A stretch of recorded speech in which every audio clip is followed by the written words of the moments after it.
Imagine o dia mais importante da sua vida transformado em um palco de humilhação.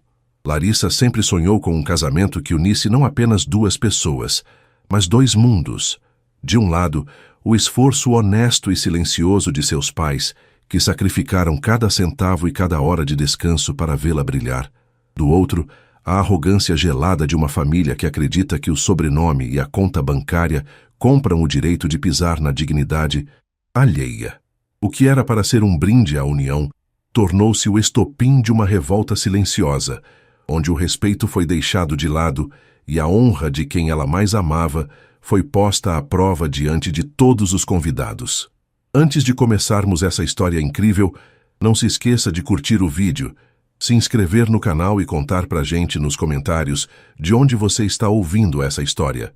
O cheiro de gardênias frescas misturado ao aroma de perfume importado caro impregnava o ar do salão de festas. Mas para mim, aquele perfume parecia sufocante. Eu me olhei no espelho do camarim da noiva, ajustando pela 10ª vez o véu de renda francesa que parecia pesar toneladas sobre minha cabeça. Minha pele estava fria, apesar do calor úmido que fazia naquela tarde no interior de São Paulo. O reflexo que me encarava era o de uma mulher que estava prestes a realizar um sonho. Mas o meu coração batia em um ritmo de ansiedade que eu não conseguia controlar.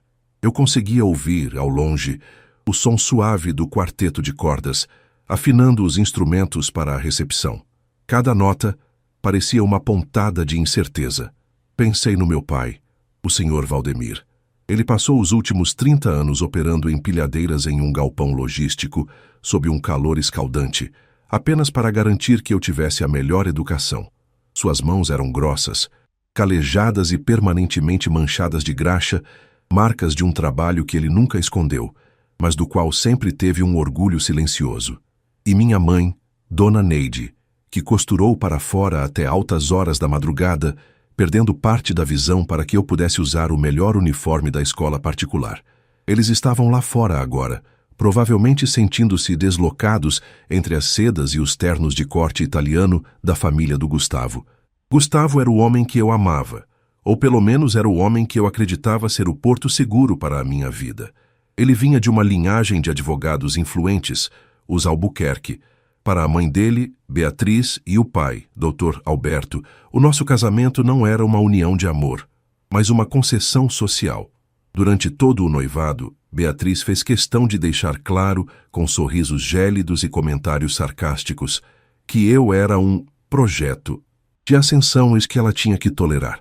Eu ignorei cada ofensa, cada olhar de desdém dirigido aos meus pais durante o jantar de noivado, acreditando que, no dia do sim, o amor de Gustavo nos protegeria de tudo. Saí do camarim e caminhei em direção à entrada do salão de recepção, onde os convidados já se acomodavam após a cerimônia religiosa. O som das risadas e o tilintar dos copos de cristal soavam como música de elite. Eu buscava os rostos conhecidos dos meus pais. Eu queria que eles estivessem na frente, no lugar de honra, para que todos vissem que foram eles que me colocaram ali. No entanto, quando meus olhos pousaram na mesa principal, meu sangue gelou. A mesa principal, que havíamos planejado meticulosamente para acomodar os pais da noiva e os pais do noivo, estava lotada, mas não havia sinal de Valdemir ou Neide. No lugar deles, estavam sentados os primos, distantes de Gustavo, pessoas que eu mal conhecia, além de 2 sócios do Dr. Alberto. Ao todo, 10 assentos dominados pela família Albuquerque e seus convidados de prestígio. Meus pais, os verdadeiros alicerces daquela festa, estavam parados em um canto, perto da porta da cozinha, espremidos entre a parede e o buffet de antepastos.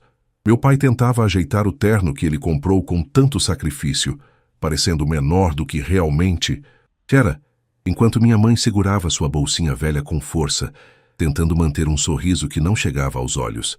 A humilhação subiu pela minha garganta como ácido. O salão estava impecável, com arranjos de orquídeas brancas e velas perfumadas, mas para mim, tudo cheirava a traição. Eu vi Beatriz, impecável em seu vestido de seda azul marinho, rindo com uma taça de espumante na mão. Ela se inclinou para Alberto e, sem se importar com quem pudesse ouvir, Sussurrou algo enquanto apontava discretamente para o canto onde meus pais estavam. Olhe só para eles, Alberto, disse Beatriz, com uma voz carregada de veneno. Eles parecem pobres perdidos em uma rodoviária. Sinceramente, foi melhor tirá-los da mesa principal. Eles estragariam as fotos oficiais com aquele ar de gente humilde demais. Não combinam com o ambiente. Dr. Alberto deu um gole em seu uísque caro e deu uma risadinha seca, concordando com um aceno de cabeça. Você tem razão, querida.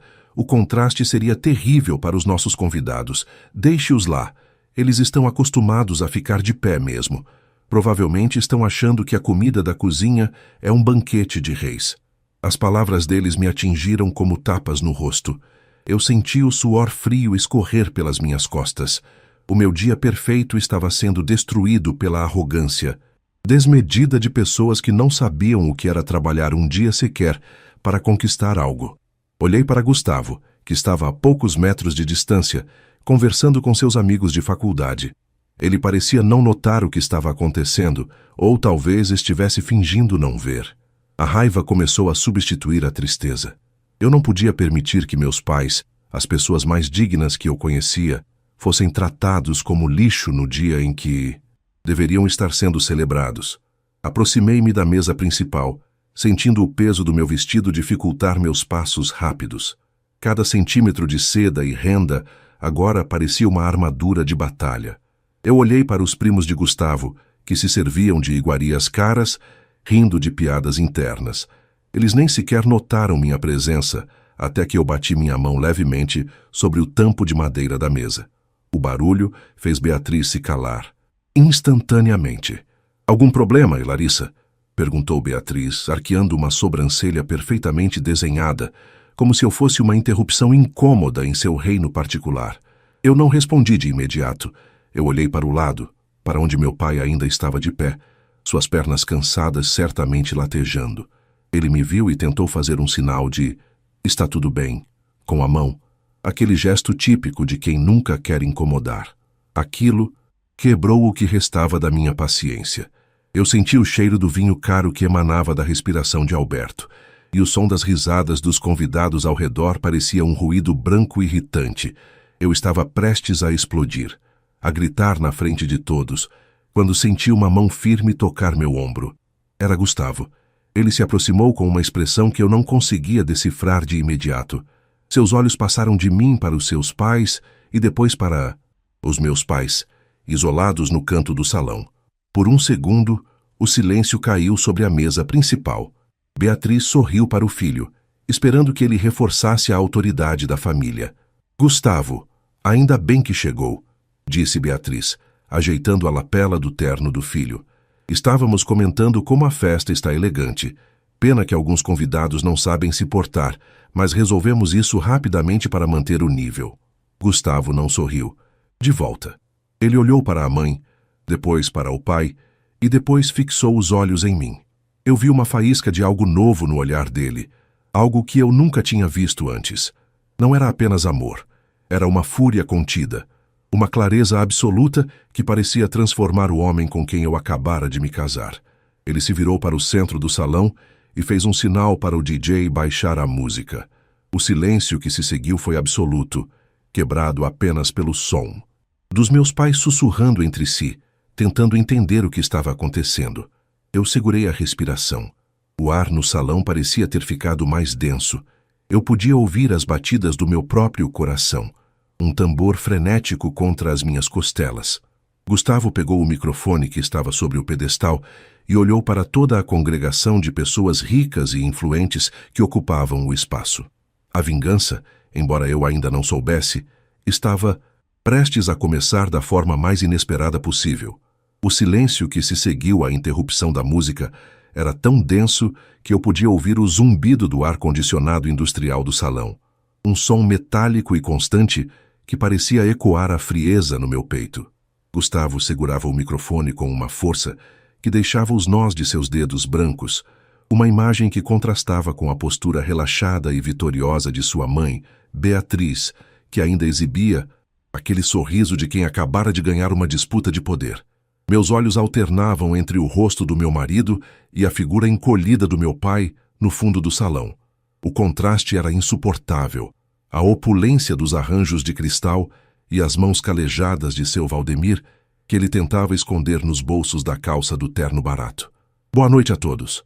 A voz de Gustavo ressoou pelos alto-falantes, firme, sem o menor tremor, mas carregada de uma eletricidade que fez os convidados pararem de mastigar seus canapés de salmão. Eu gostaria de agradecer a presença de cada um de vocês, mas, antes de darmos continuidade a este banquete, eu preciso fazer um esclarecimento que não pode esperar. Beatriz inclinou o corpo para a frente, ajustando o colar de pérolas, provavelmente esperando que o filho fizesse um agradecimento especial à generosidade dos Albuquerque por financiarem aquele espetáculo. Dr. Zé Alberto, meu sogro, cruzou os braços sobre o peito, ostentando seu relógio suíço que brilhava sob os holofotes. Eles estavam prontos para serem os heróis da noite. Eu, por outro lado, sentia o suor frio brotar na minha nuca, o cheiro das gardênias agora me dando uma leve náusea. Todos sabem que esta festa foi planejada para celebrar a união de duas famílias, continuou Gustavo, caminhando lentamente em direção à mesa principal, onde os sócios de seu pai e os primos distantes ocupavam os lugares que deveriam ser dos meus pais. No entanto, parece que houve um equívoco grave na organização. Um equívoco que reflete exatamente o tipo de mentalidade que eu não pretendo carregar para o meu novo lar com a Larissa. Ele parou bem atrás da cadeira onde estava sentado o Dr. Renato, o sócio sênior do escritório de advocacia de seu pai. O homem pareceu desconfortável, limpando o canto da boca com o guardanapo de linho. Mãe, pai, Gustavo olhou diretamente para eles, e o tom de sua voz caiu uma oitava, tornando-se gelado. Eu ouvi o que vocês disseram sobre os pais da Larissa. Eu ouvi quando vocês os chamaram de pobres da rodoviária, e quando decidiram que eles não tinham o nível necessário para sentar nesta mesa. Eu ouvi cada comentário maldoso durante os meses de preparativos, cada zombaria sobre o esforço do seu Valdemir e da dona Neide. Um burburinho começou a se espalhar pelas mesas laterais. Eu vi o rosto de Beatriz perder a cor, passando de um rosa saudável para um cinza pálido em questão de segundos. Alberto tentou se levantar, mas Gustavo levantou a mão, silenciando-o antes mesmo que ele pudesse abrir a boca. Não se dê ao trabalho de se explicar, pai. A humilhação que vocês tentaram impor a eles hoje foi a gota de água. Vocês se orgulham tanto deste sobrenome, desta conta bancária e deste escritório, que esqueceram o que é ter caráter. Pois bem, aqui está o meu anúncio. A partir de amanhã, eu não faço mais parte do escritório Albuquerque em Associados. Eu já redigi minha carta de renúncia e entreguei as chaves do apartamento que vocês diziam ser o presente, mas que usavam como coleira para tentar controlar a minha esposa e a mim. O salão mergulhou em um silêncio sepulcral. Eu sentia meu coração martelar contra as costelas como um pássaro enjaulado. Eu não sabia da renúncia. Eu não sabia que Gustavo estava disposto a abrir mão de toda a segurança financeira por mim, por nós. Olhei para a minha mãe, Dona Neide.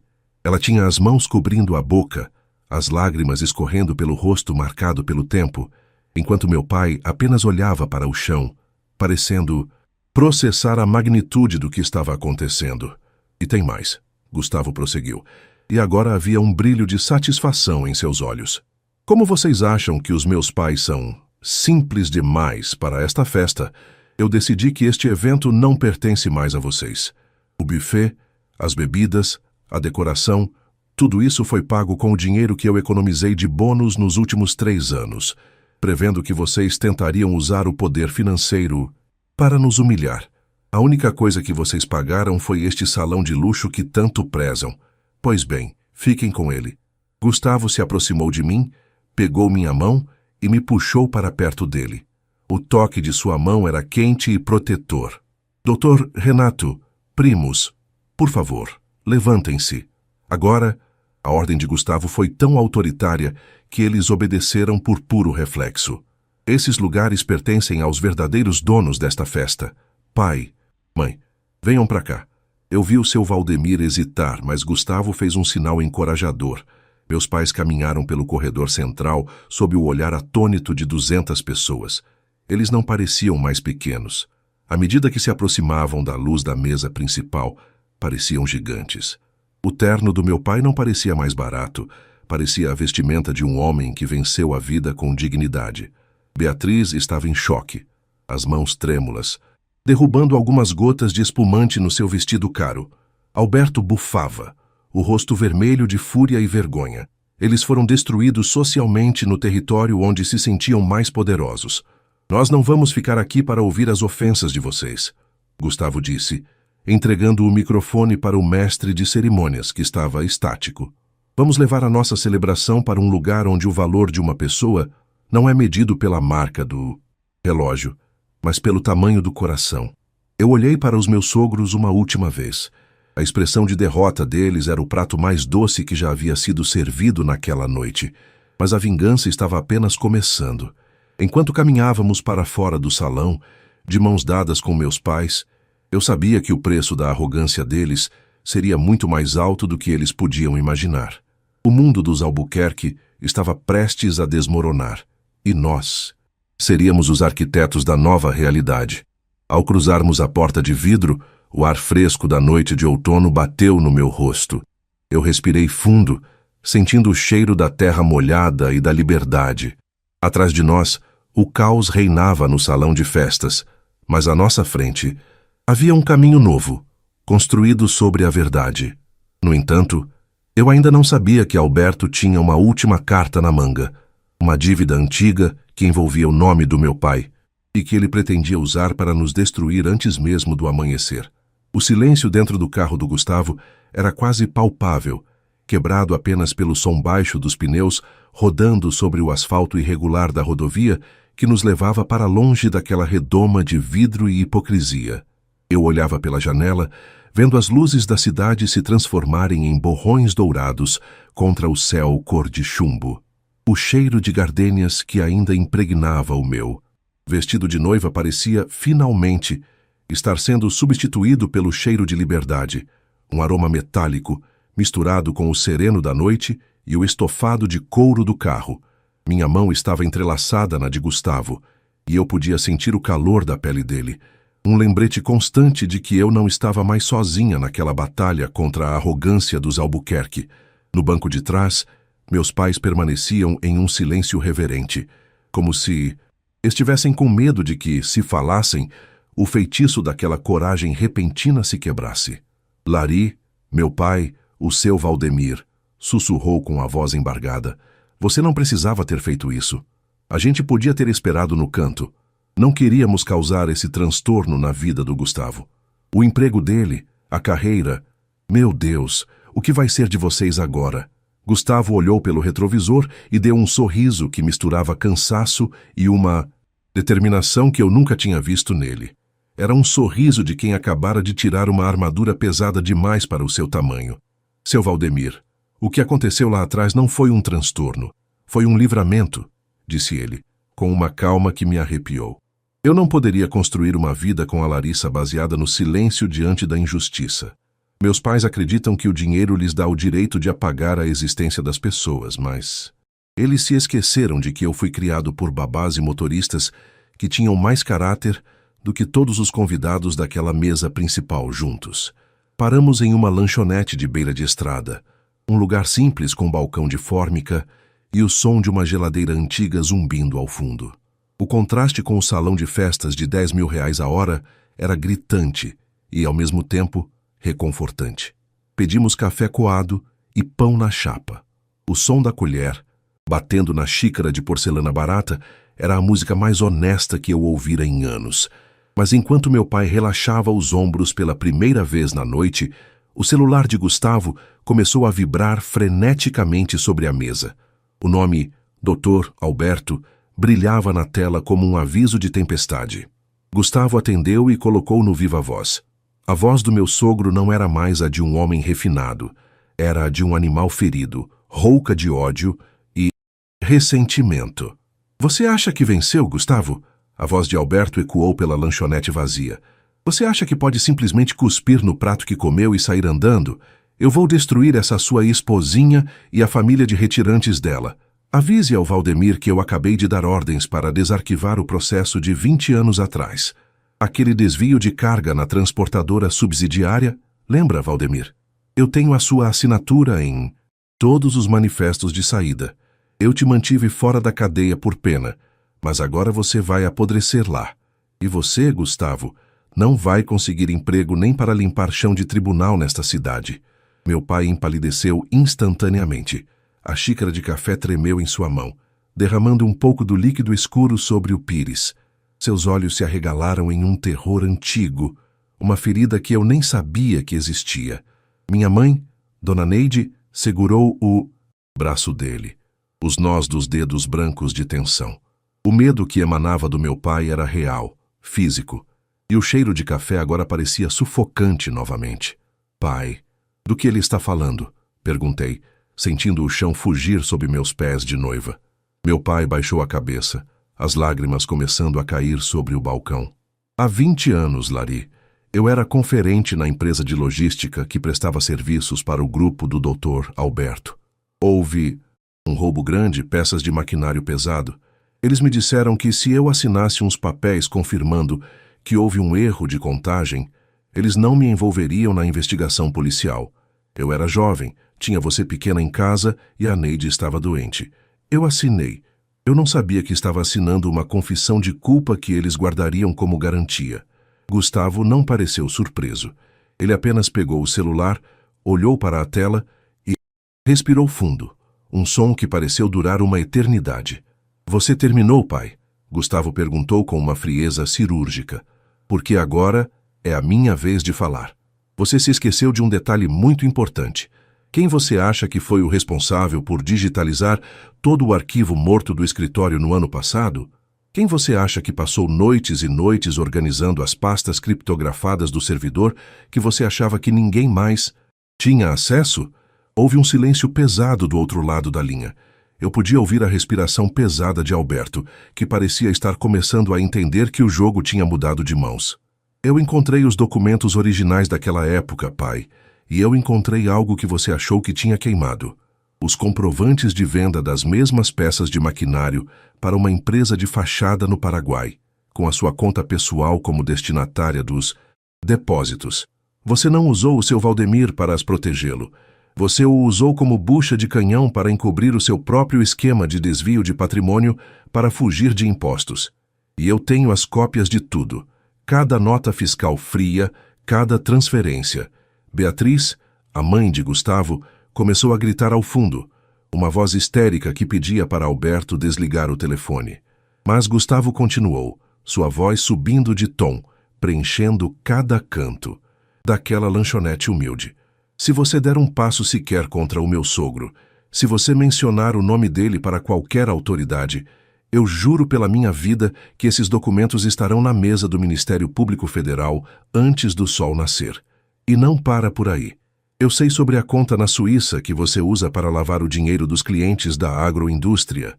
O Império dos Albuquerque é um castelo de cartas construído sobre lama, pai, e eu acabei de soprar a primeira carta. Gustavo desligou o telefone sem esperar resposta. O silêncio voltou, mas desta vez era um silêncio de vitória. Ele olhou para o meu pai e colocou a mão sobre a dele. O senhor nunca mais vai precisar ter medo daquele homem, seu Valdemir.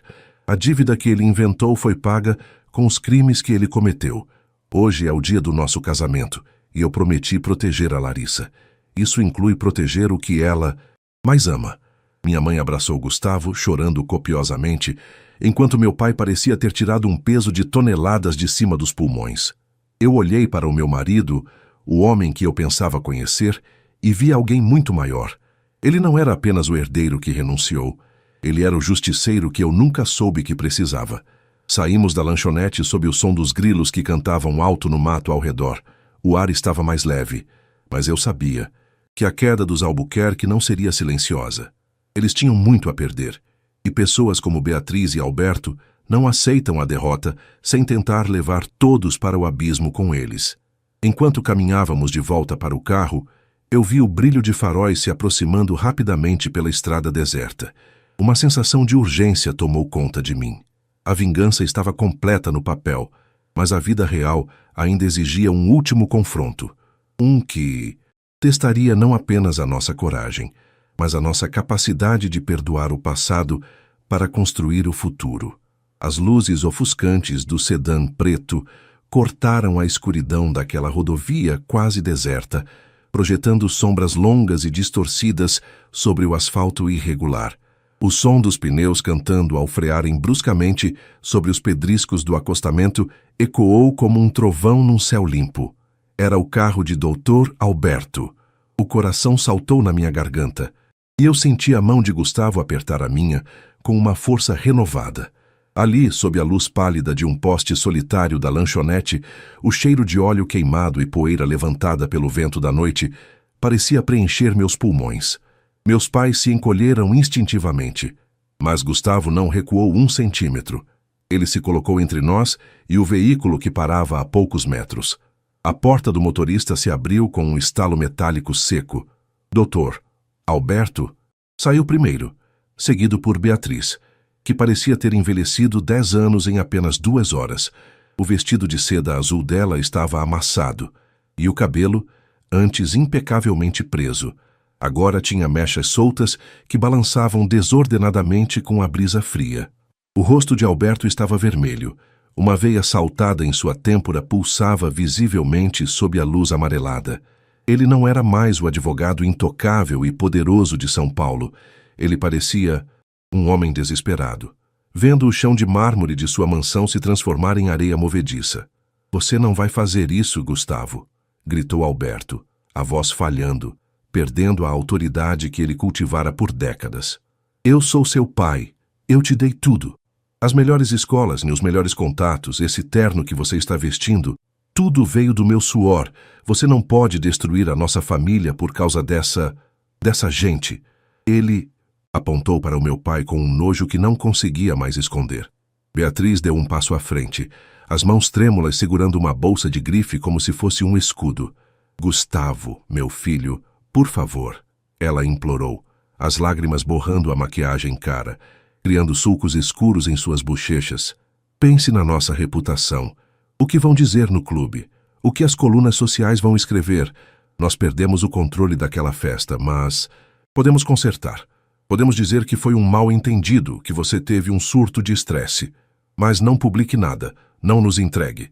Eu olhei para Gustavo. Por um momento, o silêncio da rodovia foi preenchido apenas pelo som de um caminhão pesado passando ao longe, seu ronco de motor vibrando no chão sob nossos pés. Eu vi o conflito nos olhos do meu marido. Não um conflito de dúvida, mas de luto. Ele estava se despedindo da ideia de paz que ele desejou ter a vida toda. O cheiro de café requentado da lanchonete se misturava ao perfume doce e enjoativo de Beatriz, criando uma atmosfera surreal. O suor que pagou por tudo isso, Sina Pai, não foi apenas o seu. A voz de Gustavo saiu baixa, mas carregada de um peso absoluto. Foi o suor do seu Valdemir, que você usou como laranja. Foi o suor de centenas de funcionários que você enganou e de clientes que você extorquiu. A reputação que vocês tanto defendem é uma casca vazia. Vocês não estão preocupados com a família. Vocês estão preocupados com o espelho. Foi então que algo inesperado aconteceu. Meu pai, o homem que passou a noite inteira tentando se tornar invisível, deu um passo à frente. Ele soltou o braço da minha mãe e caminhou até ficar a poucos passos de Dr. Alberto. Seu Valdemir, com seu terno de loja de departamento e suas mãos grossas do trabalho pesado, parecia agora muito mais imponente do que o advogado em seu traje sob medida. O silêncio que se seguiu foi cortado apenas pelo som dos grilos no matagal ao redor. "Doutor", começou meu pai, a voz firme, sem o tremor de antes.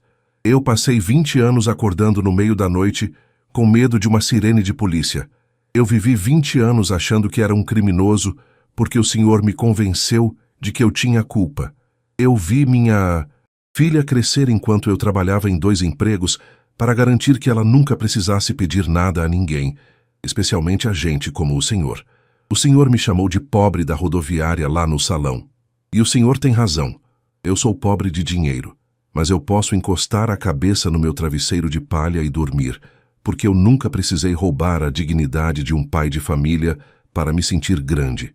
Alberto tentou interromper, com um xingamento, mas a força das palavras do meu pai o calou. Era o triunfo da verdade sobre a arrogância. Beatriz soluçou alto, escondendo o rosto nas mãos. Eles estavam derrotados no meio do nada, sem plateia, sem juízes comprados, apenas diante da própria mediocridade. Vão embora, disse Gustavo, pegando as chaves do nosso carro. Os documentos já estão programados para serem enviados por e-mail para os principais portais de notícias e para a corregedoria se eu não cancelar o envio em 6 horas. E eu não vou cancelar. O Império Albuquerque termina hoje. Amanhã, o sol vai nascer e nós seremos apenas pessoas comuns, começando do zero. Mas seremos honestos. Entramos no carro. Eu olhei pelo vidro traseiro enquanto Gustavo dava a partida. Alberto e Beatriz ficaram parados no acostamento, duas figuras pequenas e patéticas diminuindo conforme nos afastávamos. A luz dos faróis agora iluminava apenas o caminho à frente. 6 meses depois. O sol da manhã entrava pela janela da nossa pequena edícula no bairro onde cresci. O cheiro de pão caseiro que minha mãe estava assando na cozinha vizinha inundava o ambiente. Não havia mármore, não havia lustres de cristal, mas havia uma paz que eu nunca sentira antes. Gustavo estava sentado à mesa, revisando processos de uma pequena ONG de defesa do trabalhador que ele ajudara a fundar. Ele não ganhava mais bônus milionários, mas seus olhos brilhavam com um propósito real. A queda dos Albuquerque foi o assunto do ano. Alberto foi indiciado por lavagem de dinheiro e fraude tributária, e os bens da família foram bloqueados. Beatriz, incapaz de lidar com a vergonha de viver em um apartamento comum, mudou-se para a casa de uma irmã no interior, longe dos holofotes que tanto amava. Eles se tornaram párias na sociedade que tanto tentaram impressionar. Meus pais finalmente se aposentaram com a dignidade que mereciam. Meu pai agora passava as tardes cuidando de uma pequena horta no quintal, e minha mãe não precisava mais forçar a vista com costuras até a madrugada. No dia em que recebemos a notícia de que a denúncia de Alberto contra meu pai fora arquivada por falta de provas e evidência de coação, fizemos um churrasco, simples no quintal. Eu olhei para Gustavo, que brincava com o cachorro que adotamos, e depois para meus pais, rindo enquanto serviam a comida. A vingança não foi doce como eu imaginei, ela foi libertadora. Não foi sobre destruir o outro, mas sobre reconstruir a nós mesmos. No fim das contas, a mesa principal da minha vida agora tinha exatamente 4 lugares, e todos estavam ocupados por pessoas que sabiam o verdadeiro valor de estar de pé. Eu não era mais a noiva humilhada. Eu era a mulher que, junto com o homem que amava, derrubou gigantes usando apenas a verdade. E, enquanto o sol se punha no horizonte, eu soube que nossa história de verdade estava apenas começando.